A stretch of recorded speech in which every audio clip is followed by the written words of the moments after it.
It's Jessi, and welcome to another turning, and happy Pride Month. I don't look very pride in this very gray, businessy outfit, but it is currently for me, not for you. Uh, March, and Lambda Literary has put out their finalists for the Lammie Awards, and here are some of the finalists. Some for the speculative category. I have 3 here. There are 5 total. One I'm still waiting on the hold. It might be a little bit because library only doesn't own it yet. And one I've already read. But you will just have to wait and see to find out my thoughts on these and hopefully 2 more as this video goes on. Enjoy the vlog and happy Pride! First one I'm going to talk about is the one I've already read, just because it's not really going to be a vlog about this book because I've already read it, and that is The Book Eaters by Sunyi Dean. I loved this book last year.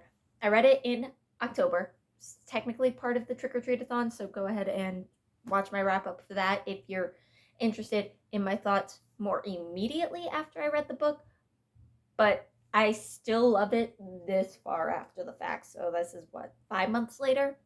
Still obsessed. The premise of this book is about Debbie, what does she go by? Dev, who is part of this race of humanoid creatures called the Book Eaters. And basically they survive by consuming books. But when they eat the book, they also get all the knowledge in that book. However, there is a sort of, I don't know if birth defect would be the right term. There is a genetic quirk, whatever, that every once in a while, a member of their population, more heavily males than females, will be born as a mind eater, which means they eat human brains to sustain themselves. And there is a drug that they can take that will make it so they can survive on books instead of brains, but it doesn't really get rid of those urges. But Dev, for reasons we find out throughout the series, or throughout the book, is no longer living with the Book Eaters. So she's trying to get a hold of this drug for her son, who is a mind eater, but also feeding him in the meantime, and also kind of dealing with the fear and also guilt for that fear that she might lose control of him. And it's this beautiful exploration of family and love and desperation and just so good. Sunyi Dean in the author's note for the edition I listened to, the audiobook edition I listened to, talked about a lot of things. One I really enjoyed was talking about specifically getting a narrator that represented the character, which I really adored. But she also talked about wanting to tell a different kind of vampire story, and I think she does that very successfully. I also think she talks about her, or maybe it was the narrator, I don't remember which, talked about the that there is an allegory there for having a child that is either physically or mentally disabled, that is not necessary, and that same kind of complicated mix of emotions. And I think that's really brilliant to see done as well. So I think there was just a lot of layers. As far as the queer elements, because we do, this is for the Lammies, Dev, our protagonist, is lesbian? She's definitely sapphic. I'm just trying to remember if she has feelings, if she's bi or pan, or if she's lesbian. I'm pretty sure she's a lesbian. She's definitely sapphic, and there is definitely a romance that is relevant. There's also, I think, a lot of messages you could pull about otherization or hiding who you are. I feel like most humanoid monster creatures, things like vampires and witches, can be very useful fodder for that kind of, you have to hide who you are, hide your appetites, although I think that's kind of a stretch given, and just feeling uncomfortable, feeling like an outsider. Part of the culture among the Book Eaters is that girls, young females, are trapped, and so there's elements of that I think can really speak towards a queer experience as well. I did not read this with that in mind, and I don't know how reading it as specifically queer fiction would have influenced my thoughts on it. I cannot imagine it doing so negatively, because I just absolutely adored this book and I really, really highly recommend it.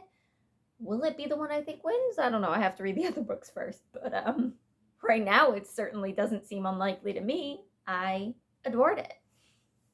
All right, first up that I'm actually reading for this vlog is going to be Into the Riverlands by Nevo. This is the third book in the Singing Hill cycle. So I'm not super far into it. I'm only a chapter in, but given this is 100 pages, I'm already 20% into the book. So I figured I'd just give you a quick synopsis of what this series is about, and then I'll just give you my thoughts kind of at the end. So this series is about Chi, who is not monk, what's the word? Cleric. She is a cleric from the Singing Hills. And their kind of quest, job, I don't know what it'd be accurate to call it, is to travel and collect stories, history. And it's interesting because so far in this one, I have no idea. I didn't really read the synopsis of this book because I know enough about the series to know I'm interested. I don't know what the story actually is going to be in this one. So the first two, you kind of get hints. This one, we've had like 2 or 3 stories teased. Like she has come across people who have like kind of hinted at stories, but we haven't actually gotten any of those stories yet. But they and their companion, which is like a bird that has perfect recall, called Nearly Perfect. What is their name? Almost Brilliant. So they have a bird companion named Almost Brilliant who kind of just records everything they hear. But they're in this area that is known for their fighters. And they've just encountered this couple that I think are merchants, and this pair of girls that have clearly been trained in some sort of martial school. And they're going to be traveling together. So I'm really excited to see where it goes. These books are just so beautiful, is really the best word I can give them. They're beautiful, and they're small little packages that are just delightful little stories. So I'm looking forward to reading the rest of this one. And I'll let you know my thoughts when I finish.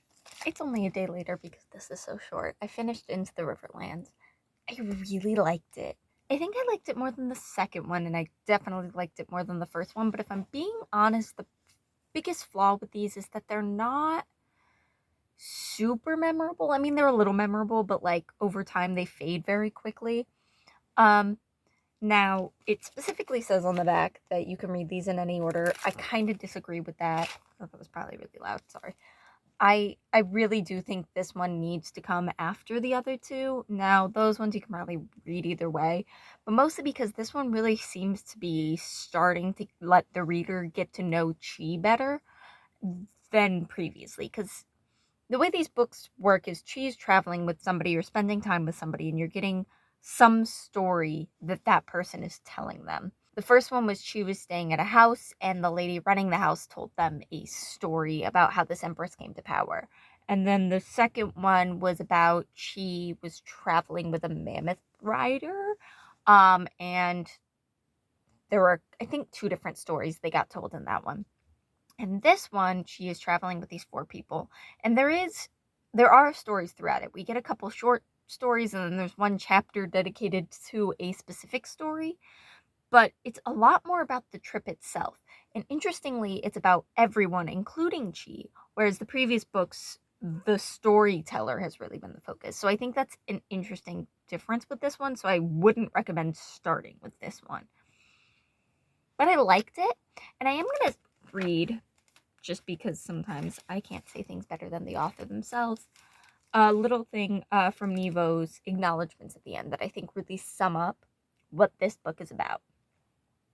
Sometimes I think it's a little sad that it's impossible to know all of a person, no matter how long you've been together or how well you love them. That's part of what Into the Riverlands is about, I think, about how many moving parts go into making a person, and how the stories you're told are only ever going to get you halfway there. It's sort of sad what you don't know about the people around you. Then you turn around and realize that someone you've known for years is out back riding that unicycle you never even suspected, and honestly, it can also be a delight. And I think that's so nice, and I think that that theme is why I like this one so much, because that idea that you can't ever know all of a person. And I don't know, this is going to get personal, but I've been with my partner now for more than 6 years. And sometimes there's this fear that it's going to be too mundane, that we're going to get bored with each other. And so that idea that no matter how well you know a person, there's always going to be something new to learn is just really, I don't know. I like it. I like it. Even though in this, there's kind of a bittersweetness to it. I like it a lot. That said, I don't think it's better than Book Eaters, so that one's still getting my vote as of right now. Next up, which I didn't grab, is the one of these that I actually own, which is, I don't know how to circus, the Circus Infinite. I'll start reading that one next. Okay, just finished the first chapter of the Circus Infinite. I'm not going to have a lot of thoughts just yet.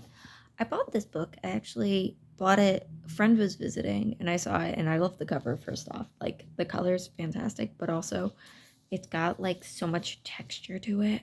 I'm obsessed with nice feeling covers. I don't really remember much about what this is about, other than some sort of intergalactic space circus.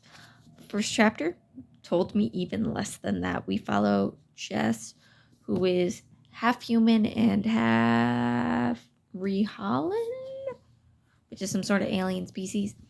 And he has escaped something, some sort of circumstance, some sort of forced imprisonment, and left the planet he was on. We know he's Ace, and we know he has certain abilities, such as a lot kind of almost magical levels of intuition and empathy. And that's really all we've done. There's been a lot of weird world building hints dropped, but none that I could really recall. And I'm hoping they'll get enforced later. And we've met another alien species, but again, hopefully that gets reinforced later. Intrigued, but feels like it might be kind of slow. We'll see when I'm about 100 pages halfway through, something like that. I have made it about 100 pages into the Circus Infinite, and not that receipt. This is the bookmark, which puts me just before chapter 8, which is, yeah. There's also been like 3 or 4 or 5 flashback chapters in there, so it's 7 chapters and a bunch of flashbacks. Let's talk how it's going. Quite honestly, if I was not reading this for a video, I might have DNF'd by now. Or it'd be like that soft DNF, which sometimes happens when I'm not super into a book, which is that I just keep finding excuses not to read it. Like, it'll sit on my shelf and I just won't end up reading it. I'll have it like sitting by my bed, but instead of reading a physical book before bed, I will decide to listen to my audiobook and play solitaire. That kind of thing. Because I'm just not super grasped by the story yet, but it has a lot of potential. We found a little bit more out. Jess has, because of his hybrid nature, he has 3 abilities. So 2 of them come from his human ancestry, and then 1 is kind of this weird ability that seems to be unique to him. So the 2 abilities he has, the one I might have talked about in the first one was his empath ability, which he calls sussing. Which I kind of hate. Like, I know to suss out is a word. It feels so weird out of that context, and it's very jarring, and I kind of hate it. Which is his ability to, like, sense people's emotions. He also has an intuition, which, like, kind of gives him nudges about, like, what the best course of action is, but also can be helpful towards letting him know something's going to happen. So one thing is that he knows the guy Cavendish, something like that, from the Institute is going to come after him. Like, he knows that for a certainty because of this deep intuition. And he has a tool from his grandma that can help him use that a little more focused by, like, it's like a dowsing type thing where he has this, like, chain of beads, and if he thinks about stuff, it'll kind of sway and point him in the right direction. The ability that he has that's kind of unique to him is that he can affect gravity, so he can decrease and increase gravity. which he's trying to keep a secret because it's unique to him. But also he's not good at keeping it a secret. Like, he's very kind of, he doesn't like blatantly use it. He's not like just frivolous with it. But he also isn't very cautious either. He just doesn't use it often, but the times that he uses it, it's not like he's like, make sure nobody's around. Like, he's, you know. So he ends up joining the circus because of that beaded string from his grandma kind of points him towards the circus. And he gets a job because he kind of just walks in and is like, hey, is there a job free? And somebody falls from something and he rescues him. The people that were in the room at that time are aware of his abilities, but the owner of the circus is not. And he ends up just getting a job like backstage. And we're kind of following him, and now where we're at, the circus is in some trouble. So the casino that the circus is in has basically issued them an ultimatum that, like, you need to start pulling in more numbers or we're going to hire a new circus to replace you. So they're trying to revamp their acts and everything. That's where they're at. That's kind of what the plot is, with this looming threat of the guy from the Institute coming back for Jess is kind of what's happening. There's some interesting cultural stuff being explored with the different aliens. We have, like, there are how many different aliens? I'm not entirely sure. The 3 like unique alien races that aren't like just humans with weird coloring are I don't remember their names. There's ones that's like an angelic one that has like a sparkling aura and a halo, and they're really interesting because the color of their halo kind of sets their caste and what jobs they would do. There's these ones that have their forearms. It's really all this. They have 4 arms. And then there's this insectoid bug-like alien species, which we don't really know much about. The character they're very isolated. They don't leave their home planet very much, but the one we've met from there has the ability to kind of see the future a little bit, so that's interesting. And the whole thing is that we're getting hints at this world, and the one thing is that something had happened that like activated all of these innate abilities in all of these alien species, including humans. Like, Jess's abilities come from his human heredity. And so there's some interesting stuff happening there, but it's very slow, and the writing in particular is very not great. It is, and I use this term not as an insult, but to give you the idea, it's very YA. It's more simplistic sentences. There's not a lot of varying of sentence structure. It's very descriptive, like this, and this. Like, just, we entered a new room, there's going to be a paragraph to describe this room. We introduce a new character, there's going to be a paragraph to describe that character, and it's going to be the same. They have this color eyes and this color hair, and their skin looks like this, and there's this facial feature. It's just very YA. And that's fine. It's just a little bit jarring to me with some of the content in the book, I think, is where I'm kind of struggling. But I don't dislike it. I don't love it. I'm kind of bored by it. And that's where I'm at right now. I don't really have a lot more thoughts than that. It's just it's fine. And it's kind of disappointing, both because it's a Lambda book, and every year there's one Lambda book that I'm like, but also it's what I own. Anyway, I'll let you know when I finish. I finished the Circus Infinite, and I mean, like, basically, literally just finished it. And I have complicated feelings about it, honestly. Here's the thing. The plot of this overall is a weird, hard to pin down thing. It's like 80% YA sci-fi, kind of dystopian. It's not really a dystopian, but there's elements in here that give me dystopian feelings. And I don't mean that as an insult. I just mean, like, our main character, Jess, goes through some things that feel like YA themes. He goes through first love. He's on his own for the first time. He's figuring out who he is, who he wants to be. Like, things like that are by no means not adult struggles, but in literature tend to be more YA, or in sci-fi and fantasy tend to be more YA themes, And again, the writing style feels very YA, and the characters, as much as I love them, also kind of feel like YA archetypes. So all of that kind of that's like 80%. 80% of the story is this like kind of vaguely YA plot. And then the other 20% is a super dark mafia plot line. And they come together in a way that it kind of makes sense. But also, I feel like should have come together a little bit earlier in the book. That said, the ending was kind of silly. Honestly, I would describe the ending as silly. So I don't know. I don't know how I feel about it as a story. I got sick of holding it. Yeah, anyway, but there were a lot of things I really, really liked about this. Jess is ace, but not aromantic. Is ace, but not aromantic. Which I think is interesting to explore, and a lot of the things he goes through as an ace person in a relationship with an allosexual person were really relatable to me, and I really liked seeing that represented, and I liked seeing that talked about and shown.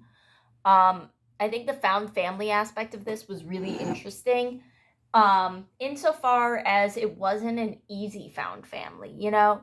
A lot of times, especially in YA, which is where found family is a very common trope, you see a lot of, they just immediately, your main character collects a group, and yeah, sometimes they have conflicts with certain members of the group, but for the most part, that group is really tight-knit.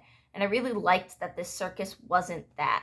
Like, some of them are closer than others. And, you know, there's a character that's just his boss. Like, she isn't suddenly some weird, like, mom figure for him. Things like that. I really enjoyed seeing that.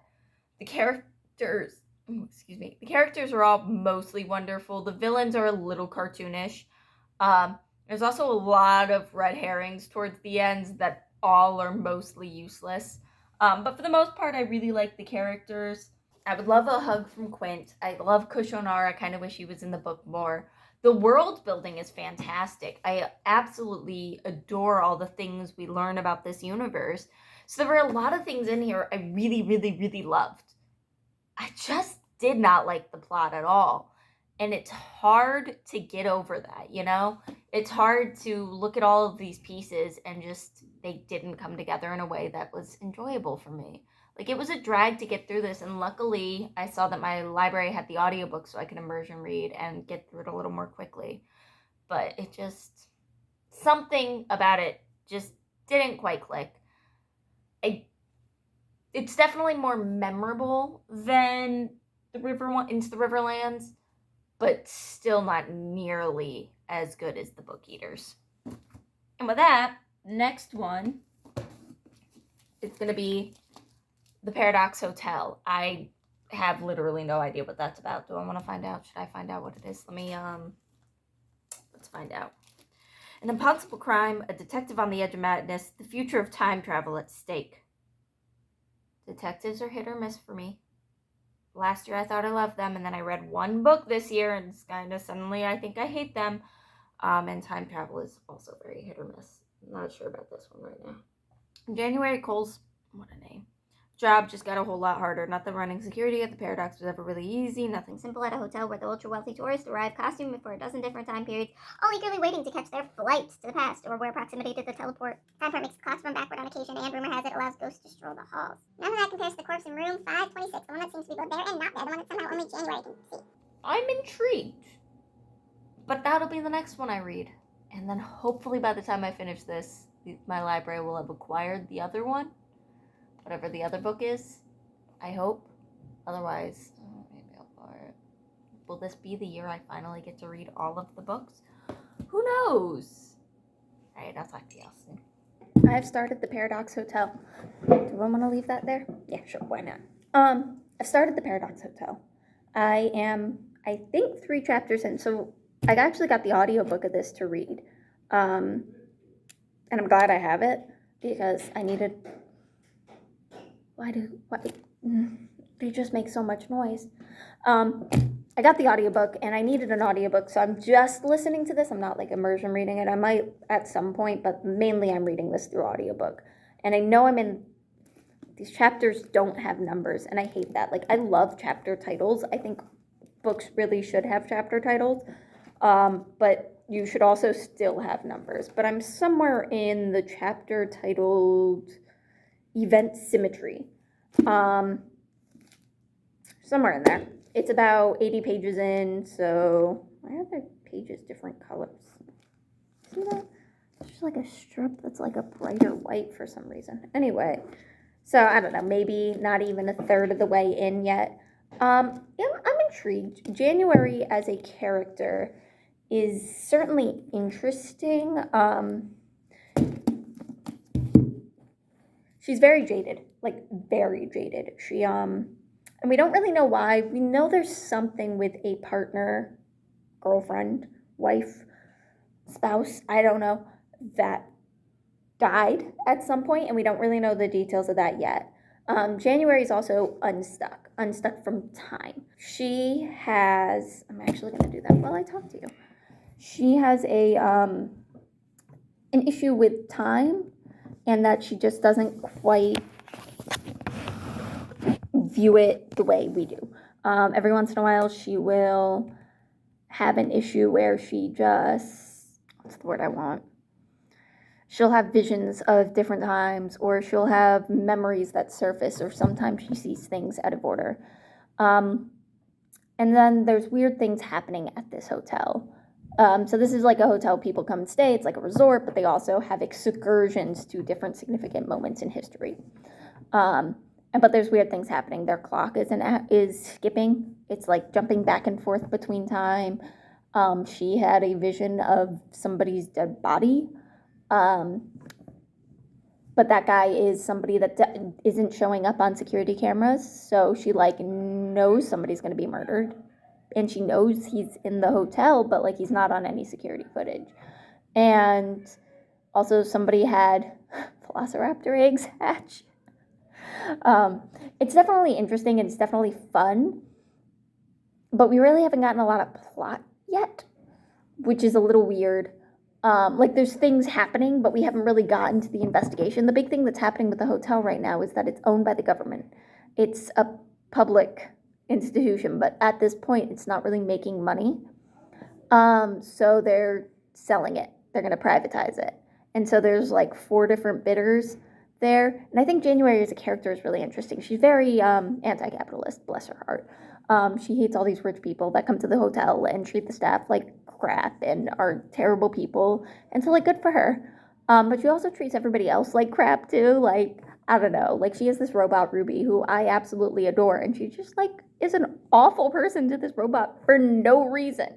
And maybe we'll get a reason for that, but mostly she's just miserable and wants everybody else around her to be miserable too, and I kind of can't jive with that.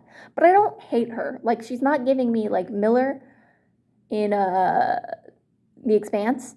Ugh, hated him, right? She's not like that. She's just very jaded and angry, and I'm sure we'll figure out why.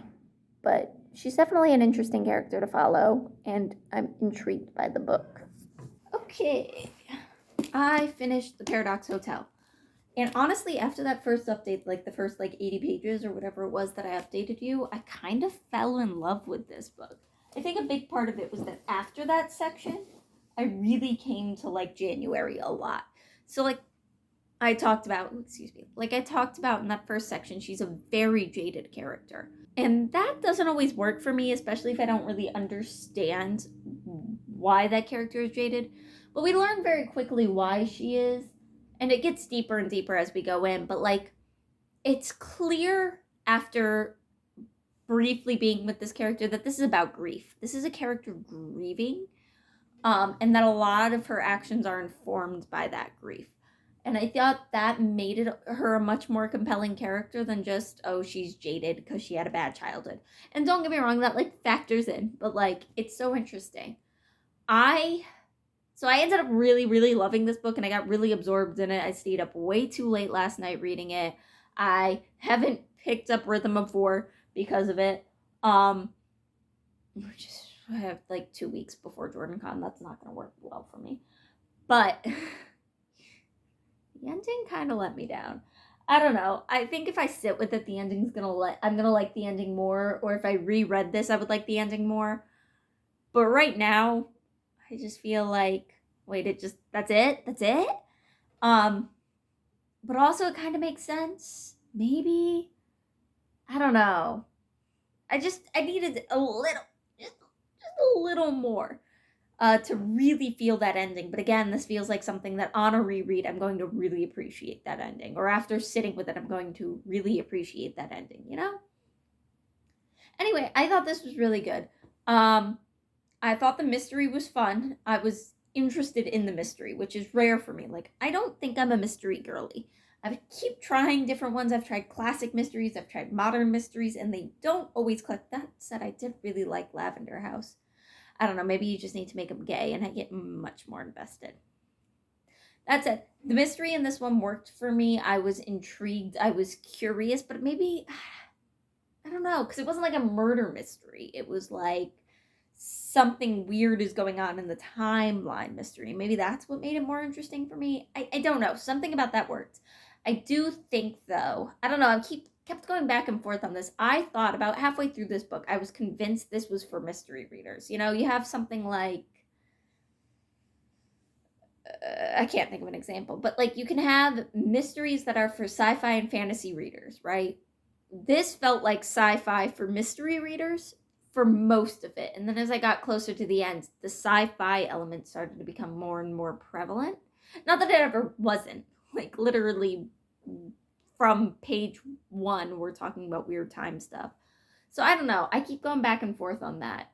But I do think the thing that I kept thinking was like, if you liked Wrong Place, Wrong Time, or wanted to like Wrong Place, Wrong Time, you might like this. Probably not, because they're not really all that similar. I mean, they're mysteries that have to do with time. I don't know. I liked it. Did I like it more than Book Eaters? No. But do I think this could win? Yeah, I think, honestly, if I had to bet on a winner right now, it's going to be this one, just because I feel like there is something about this that appeals to awards. But I like Book Eaters more. So right now it's Book Eaters, then this, then Reversals, then the Circus Infinite. And the last book is sitting over there. Let me go grab it. This hold actually came in like as soon as I finished filming that clip. Like I checked my email after I finished the Circus Infinite clip and it was here. So I just had to go pick it up. Right. I thought you were going to fall. All right, and the last one is The Wicked and the Willing by Lianyu Tan. I don't know what this one's about either. This is also not the cover in all of the Lambda stuff, but I kind of like it.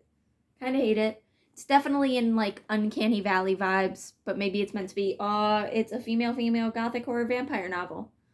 One of them will die for her. Feels like we have vampire, lesbian, love triangle. Let's find out. Love demands sacrifice. Her blood, her body, even her life. Verity needs blood, and not just anyone's blood. She craves the sweet, salty rush from a young woman's veins, the heady swirl of desire mixed with fealty, such a rarity in this foreign colony. Jean Shu needs money. Mrs. Edevane makes an offer.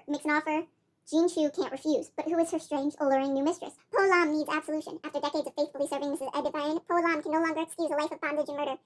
Giving actual love triangle. Like all 3 sides connected, so that's kind of fun. Interesting. Giving, I'm gonna get colonialism. Giving, I don't know. This is very out of my comfort zone, so we'll see.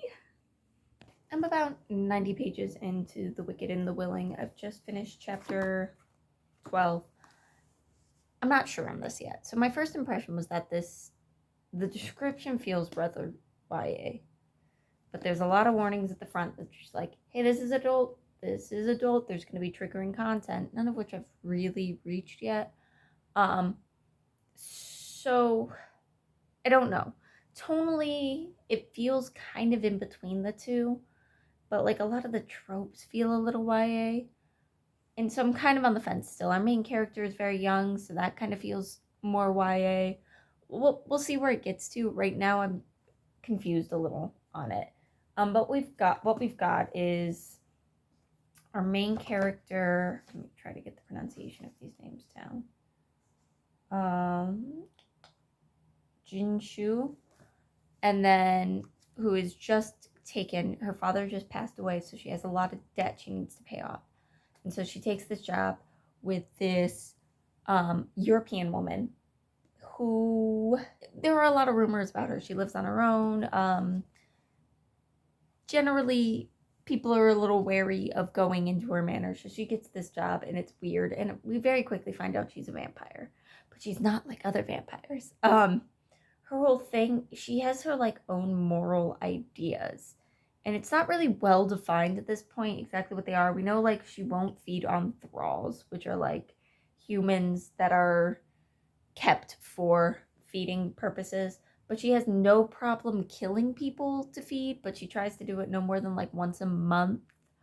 And she brings these girls into work for her to eventually eat, but she does have a woman working with her, Polam, who has been working with her for a while and has been through this a few times and keeps telling herself she's going to leave but hasn't. And it's just very weird, and I'm just not entirely sure where it's going yet. The implication is that eventually Polam and Jinshu will escape, I think is the intent, but also we're getting perspectives from Verity, which is the vampire. And so I don't know if we're supposed to be rooting for her or not. And if we are, it's hard. I mean, she kills people, and she's a colonist, and she runs plantations, and she just had this very uncomfortable, emotionally abusive scene with Jean. So I'm not sure on this one yet, but we'll see when I finish it. Okay, here we are a day later, and I've finished The Wicked and the Willing. I kind of hated this. And I hate that I hated it. Here's the thing. Reading the synopsis, I thought this was going to go one of two ways. Either it was a romance between Ginshu, sorry I mispronounced her name earlier, Ginshu and Polam, where they fall in love and they work together to escape Verity the vampire. Or maybe it was going to be a love triangle thing, where maybe Polam was the former lover of Verity and Ginshu was taking her place, or Ginshu was brought in as a lover for Verity and Polam would fall in love with her. And the last of those is I think what it was going for, and I just don't think it accomplished it. And I think the thing that most strongly indicates that is that the end of this book is for some reason a choose your own adventure. Like, go to this, and instead of that reading to me like a really interesting and creating choice, it reads to me like the author couldn't decide how to end her own book. And that's mean. That's real mean. But that's the way it read to me. And given that neither ending was particularly good, in my opinion, the one, I don't know. It just, yeah, I didn't care for this. The writing of it was fine. The characters were kind of interesting, but what this ended up being was a long slog through an awful abusive relationship with in theory, the hope for a healthy, happy relationship at the end, except that romance was just completely and totally undeveloped. And so it wasn't even like insta love. Like, I can get behind insta love because I can buy like when characters see each other and there's attraction, and then like we get to see their relationship develop and grow from there. I don't mind that. What I don't like is a relationship that literally doesn't even have a spark, and the author is just like, anyway, they love each other now. So, I don't know. There were very, very gratuitous descriptions of what I would describe as rape. The thing that happens in this, and I guess skip ahead a little bit, if you would consider this spoilers, because I'm going to go a little more in detail about something in this because I think it's important. So, skip ahead. What ends up happening is Ginshu is brought on to be like a housekeeper for or a caretaker for Verity. And Verity eventually starts feeding on her and having a sexual relationship with her. but it's so incredibly abusive. And very specifically, Verity uses sex and sexual assault as a tool of that abuse. Whenever Ginshu does something she doesn't like, she assaults her. And we get that both from Ginshu and Verity's perspective. And it's uncomfortable both times because you get from Verity this feeling of both anger and like righteousness that she's doing what she needs to do. And then, of course, from Ginshu's perspective, you're getting fear and confusion, but then it always gives into pleasure, and it's so uncomfortable to read. And Po Lum honestly did nothing for this book. So anyway, I did not like this. I'm gonna go get my dinner in the oven, and then I'll come back to you with my final thoughts on all of the books I read. All right, I have however long it takes water to boil to give you my final thoughts. Here is how I would rank the 4 books I read for this. Bottom, Wicked and the Willing, did not care for it. And then the Circus Infinite, which I thought was a fun book, but not the most complicated, nuanced, interesting book, but fun. Really liked the setting. Then Into the Riverlands, which is fun, but short, so there's only so much you can do with it. And then The Paradox Hotel. I would still say, though, of the 5 nominees for Lambda this year, Book Eaters is still my favorite. That book hit me, and I loved it so much. That said, I think, if I had to guess, The Paradox Hotel is going to be the winner this year. Something about the vibe of it just gives me winner of award. But it could be the Book Eaters. I would not be surprised if it was the Book Eaters. And I wouldn't be surprised, honestly, if it was Into the Riverlands. That said, I would recommend most of these. The Wicked and the Willing, I definitely would say go in knowing what it is. And if there is an audience for it, it's just not me. And I hope you enjoyed this. Love y'all. Bye.